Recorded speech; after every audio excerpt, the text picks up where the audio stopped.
Hi guys, what's up? This is Abhishek Rana and you are watching your favorite channel Chemistry Guruji Classes। तो guys आज का हमारा solution का part 3 चल रहा है और जिसके अंदर हम पढ़ने वाले हैं मोल फ्रैक्शन। बहुत ही ज्यादा इंपॉर्टेंट है बोर्ड क्लास के पॉइंट ऑफ व्यू से और other competitive exam like as NEET, IIT और बहुत सारे एग्जाम में इससे रिलेटेड क्वेश्चन आ जाता है। इससे रिलेटेड क्वेश्चन बोर्ड एग्जाम में न्यूमेरिकल बेस्ड आएगा और सबसे पहले हमें मोल फ्रैक्शन को पढ़ने से पहले छोटी छोटी चीजों को पढ़ना पड़ेगा। लाइक एज सबसे पहले हम देखते हैं मोल और फ्रैक्शन, दो शब्दों से मिलकर बना है जैसे आपको पता ही चल रहा है। सबसे पहले ये देखिए, जो फ्रैक्शन होता है इसका मतलब होता है प्रभाज्य। फ्रैक्शन का मतलब होता है प्रभाज्य। अगर आपको और नहीं समझ आ रहा तो मैं इसे थोड़ा और इजी वे में बताता हूं, अंश। अगर अब भी नहीं समझ आ रहा तो थोड़ा सा और इजी वे में बताता हूं, परसेंटेज। और मोल्स निकालने के लिए आपको पता ही है मास अपॉन मोलर मास। इन दो चीजों का यूज करते हुए हम अपना मोल फ्रैक्शन निकालेंगे। मोल फ्रैक्शन का मीनिंग कहां से निकल कर आता है, मोल प्रभाज्य का मतलब क्या होता है, इस लेक्चर के अंदर हम इजीली पढ़। अभी आपने देखा कि मोल फ्रैक्शन दो वर्ड से मिलकर बना है, मोल और फ्रैक्शन। मोल निकालने के लिए मास अपॉन मोलर मास, इसका मतलब भार बटे अणुभार से डिवाइड करके हम मोल्स निकालते हैं। और फ्रैक्शन प्रभाज्य अंश या परसेंटेज कैसे निकालेंगे वो चेक करते हैं। देखिए सबसे पहले यहां पर कोई भी सॉल्यूशन, जो हमारा टॉपिक चल रहा है, कल भी बताया था मैंने, अपने पिछले लेक्चर में बताया है कि कोई भी सॉल्यूशन दो चीजों से मिलकर बनता है, सॉल्यूट से और सॉल्वेंट से। सॉल्यूट से और सॉल्वेंट से। तो यहां पर एक छोटी सी बात ध्यान रखनी पड़ेगी जब हम मोल फ्रैक्शन सीखेंगे। तो मोल्स, जो हमारा मोल्स है वो सॉल्यूट और सॉल्वेंट के लिए कैसे कैसे यूज करना है। सॉल्यूट के लिए मोल्स यूज करने के 3 मेथड हैं। या तो इसे B यूज करते हैं, या इसे N2 यूज करते हैं, या तो इसे B यूज करते हैं, या इसे 2 नंबर यूज करते हैं, या इसे स्मॉल लेटर यूज करते हैं। अब ये कैसे होता है मैं अभी बताऊंगा आपको। इसी प्रकार से सॉल्वेंट के मोल के लिए A यूज करेंगे, नंबर 1 यूज करेंगे और कैपिटल लेटर यूज करेंगे।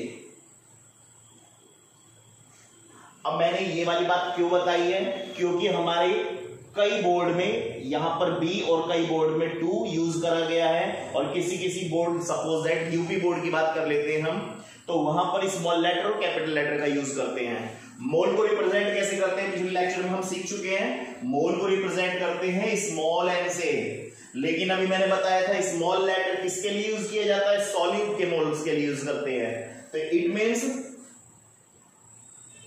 मोल्स ऑफ सॉल्यूट हमारा, इसका मतलब क्या है, विलेय के मोल।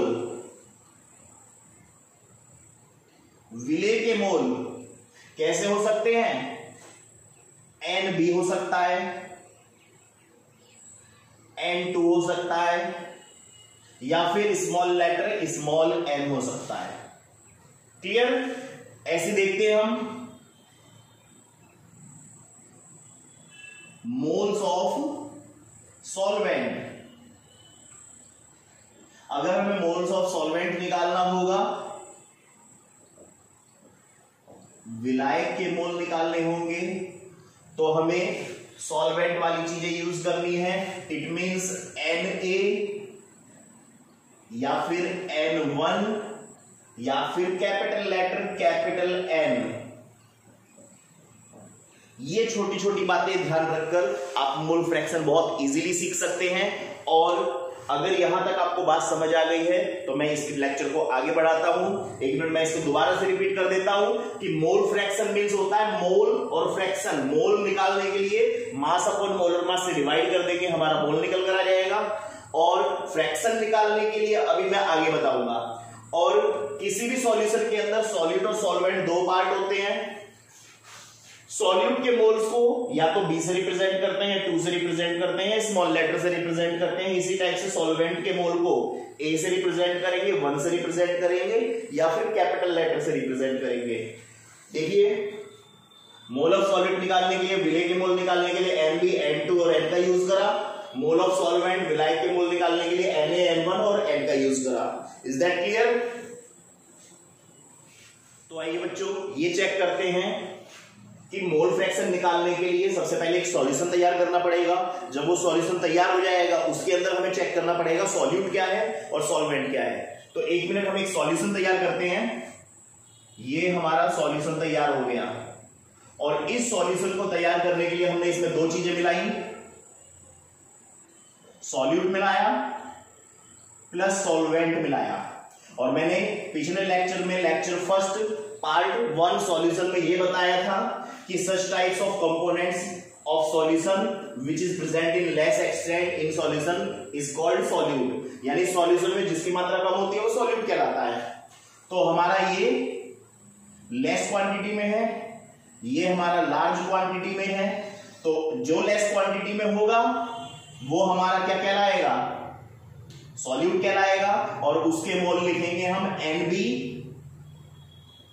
N2 या स्मॉल n। ये हमने क्या लिख दिया इसके? हमने इसके लिख दिए मोल्स। ऐसे ही लार्ज एक्सटेंट में सॉल्वेंट है, इसके लिए यूज करना है हमें Na, N1 या फिर कैपिटल लेटर। तो ये हमारी चीजें आ चुकी हैं मोल फ्रैक्शन के। ये दोनों टॉपिक समझने के लिए मोल फ्रैक्शन टॉपिक को सॉल्यूशन के हमने 2 कंपोनेंट्स ले लिए, हमने 2 अवयव ले लिए।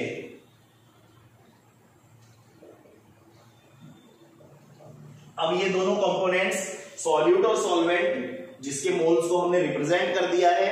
अब थोड़ी सी बात समझने की है कि जिसका मोल फ्रैक्शन निकालना है आपको, जिसका भी मोल फ्रैक्शन निकालना है उसके मोल्स को ऊपर रख देंगे। सपोज दैट आपको किसी भी सॉल्यूशन के 2 कंपोनेंट्स हैं, तो इसका मतलब moles of any one component of solution और divided by moles of total components of solution. ये हमारा डेफिनेशन के लिए एक फॉर्मूला बनकर आ गया है कि मोल फ्रैक्शन निकालने के लिए सॉल्यूशन के किसी भी एक अवयव में उस सॉल्यूशन के सभी अवयव से डिवाइड कर देते हैं। सपोज दैट हमें सॉल्यूट का मोल फ्रैक्शन निकालना है, तो सॉल्यूट का मोल फ्रैक्शन निकालने के लिए सॉल्यूट के मोल को ऊपर रख देंगे आप। तो सॉल्यूट के मोल है Nb और डिवाइड कर देंगे टोटल कंपोनेंट से, यानी सॉल्यूट प्लस सॉल्वेंट से, तो Nb प्लस Na। तो ये बनकर आया हमारा मोल फ्रैक्शन ऑफ सॉल्यूट का फॉर्मूला। और इसी प्रकार से हम मोल फ्रैक्शन ऑफ सॉल्वेंट का फॉर्मूला बना लेंगे। तो मोल फ्रैक्शन ऑफ सॉल्वेंट के लिए मैंने क्या बताया था, जिसका मोल फ्रैक्शन निकालेंगे उसके मोल्स को ऊपर रख देंगे। तो सॉल्वेंट के मोल क्या है हमारे Na और टोटल डिवाइड करेंगे हम Nb प्लस Na से। ये हमारा एक नया फॉर्मूला बनकर आ गया। इस फॉर्मूले में ये बताया गया है कि जिसका मोल फ्रैक्शन निकालना होता है, जिस कंपोनेंट्स का उस कंपोनेंट्स के मोल को ऊपर रखते हैं और डिवाइड करते हैं इसके सभी कंपोनेंट्स के मोल से। जैसे सॉल्यूट के लिए निकाला तो सॉल्यूट के मोल को ऊपर रखा, टोटल नीचे रख दिया। सॉल्वेंट के लिए निकाला तो सॉल्वेंट को ऊपर रखा, टोटल नीचे रख दिया। यहां तक समझ आ गया बच्चों? एक बात मैं थोड़ी सी इंपॉर्टेंट बताना चाहूंगा कि जो मोल फ्रैक्शन होता है इसे हम रिप्रेजेंट करते हैं x से, लेकिन यहां पर समझने वाली बात यह है ये एक्चुअल में x नहीं होता है। ये ग्रीक लेटर है काई, जो कि इस टाइप से बनता है, जो अपीयरेंस देता है एक्स जैसा, पर एक्चुअल में ये काई होता है। तो इस बात को ध्यान रखना है, मल्टीपल चॉइस क्वेश्चन में ज्यादातर पूछा जा सकता है कि which symbol is represented to mole fraction. वहां एक सिंबल एक्स भी हो सकता है, एक सिंबल काई भी हो सकता है, तो इसका एक्चुअल सिंबल काई होगा। यहां तक समझ आ गया बेटा? देखिए, आपको अगर इसका स्क्रीनशॉट लेना तो ले लीजिए, ताकि मैं इसको थोड़ा सा और डीपली समझा सकूं। तो प्यारे बच्चों, देखते हैं हम मोल फ्रैक्शन की डेफिनेशन, जो कि एक इजी वे में डिफाइन की गई है कि mole fraction of a component in the solution में be defined as the ratio of mole of that components to the total number of moles of all components present in the solution. इसका मतलब यह है कि mole fraction को define करने के लिए हम एक रेशियो लगाते हैं, जिसमें एक पर्टिकुलर कंपोनेंट्स का मोल ऊपर रखते हैं और डिवाइड कर देते हैं उसके टोटल मोल से, जो कि मैंने अभी थोड़ी देर पहले बताया था। एक बार फिर से रिपीट करता हूं मैं यहां। मोल फ्रैक्शन निकालने के लिए अगर हमें सॉल्यूट का निकालना है तो N2 और N1 प्लस N2, जो कि नीचे क्या है, ये टोटल है, और मोल फ्रैक्शन ऑफ सॉल्वेंट का निकालना होगा तो N1 और N1 प्लस N2, जो कि ये टोटल है। तो बच्चों, यहां तक बात समझ आ चुकी है कि किसी भी पर्टिकुलर एक कंपोनेंट्स के मोल से उसके टोटल कंपोनेंट्स के मोल को डिवाइड कर देंगे, हमारा मोल फ्रैक्शन निकलकर इजीली आ जाएगा। एक दो क्वेश्चन देख लेते हैं इस टॉपिक पे, और ये टॉपिक हमारा यहाँ फिनिश हो जाए। तो देखिए बच्चों, ये क्वेश्चन है हमारे पास, calculate the mole fraction of benzene in a solution containing 30% by mass in carbon tetrachlorides. एक सॉल्यूशन है जिसमें 30% तो बेंजीन है और बचा हुआ कार्बन टेट्राक्लोराइड है, और उसका मोल फ्रैक्शन निकालना है। तो सिंपल सी बात देखते हैं। सपोज दैट हमारा सॉल्यूशन अगर 100% है, सॉल्यूशन अगर 100% है, और इस सॉल्यूशन, क्योंकि मैंने अभी बताया था सॉल्यूशन दो चीजों से मिलकर बनता है, सॉल्यूट प्लस सॉल्वेंट, तो इसके अंदर बेंजीन तो हमारा 30% है, तो यहां से पता लग गया ये हमारा क्या हुआ, सॉल्यूट हुआ। और कार्बन टेट्राक्लोराइड CCl4 लिख लेते हैं, ये बचा हुआ 70%, जो कि हमारा क्या हो गया, सॉल्वेंट हो गया। तो हमें मोल फ्रैक्शन निकालना है, और मोल फ्रैक्शन निकालना है बेंजीन का। तो बेंजीन का मोल फ्रैक्शन निकालने के लिए रूल हमारा लगेगा मोल्स ऑफ बेंजीन और divided by moles of benzene और plus CCl4। Moles of benzene plus CCl4 के मोल्स को टोटल जोड़ के हम मोल फ्रैक्शन निकालेंगे बेंजीन का। तो हमें दोनों के मोल्स चाहिए, बेंजीन का भी मोल्स चाहिए और कार्बन टेट्राक्लोराइड्स का भी मोल चाहिए। तो हमारा बेंजीन सॉल्यूट हुआ, इट मींस NB। निकालने के लिए हम फॉर्मूला यूज करेंगे मास अपॉन मोलर मास। तो बेंजीन का मास कितना दे रखा है, बेंजीन का मास हम 30% को 30 ग्राम मान लिया। अगर हमने ये 100 ग्राम माना है तो ये 30 ग्राम हुआ और ये 70 ग्राम हुआ। तो बेंजीन का मास कितने ग्राम हो गया, 30 ग्राम। और बेंजीन का मोलर मास निकालने के लिए क्या करना है, देखिए C का जो मास होता है वो 12 होता है और H का मास होता है 1, और इसी टाइप से क्लोरीन का मास होता है 35.5। ये थोड़े मास आप ध्यान रख लेंगे। तो मास निकालते हैं बेंजीन का। बेंजीन C6H6, C की जगह 12 रखते हैं और H की जगह 1 रखते हैं, तो हमारा आ जाता है 12×3=72 और प्लस 6, तो 30/78। ऐसे हम निकालते हैं इस टाइम CCl4 का। CCl4 हमारा सॉल्वेंट है, सॉल्वेंट के लिए Na यूज करा। इसका मास हमारा है 70 और इसका मोलर मास निकालते हैं CCl4 का। तो 70 C की जगह 12 रख लेते हैं और 4 into Cl की जगह रख लेते हैं 35.5। तो 70 12, तो ये आ गया हमारा 154। ये हमारे दोनों के मोल्स आ चुके हैं। अब इन दोनों फॉर्मूलों को हम इसमें रख लेते हैं। फॉर्मूला हमारा ये बन रहा था NB प्लस Na।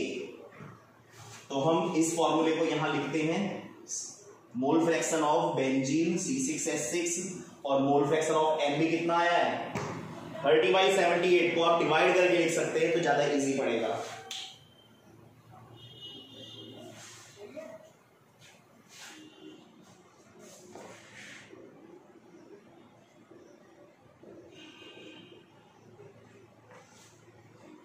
तो हमने डिवाइड कर दिया है उधर, और इधर देखते हैं NB की वैल्यू है 0.385 और डिवाइड बाय NB की वैल्यू है 0.385 और प्लस Na की वैल्यू है 0.455। इसे सॉल्व करते हैं 0.385 और डिवाइड कर लेते हैं इसको जोड़कर,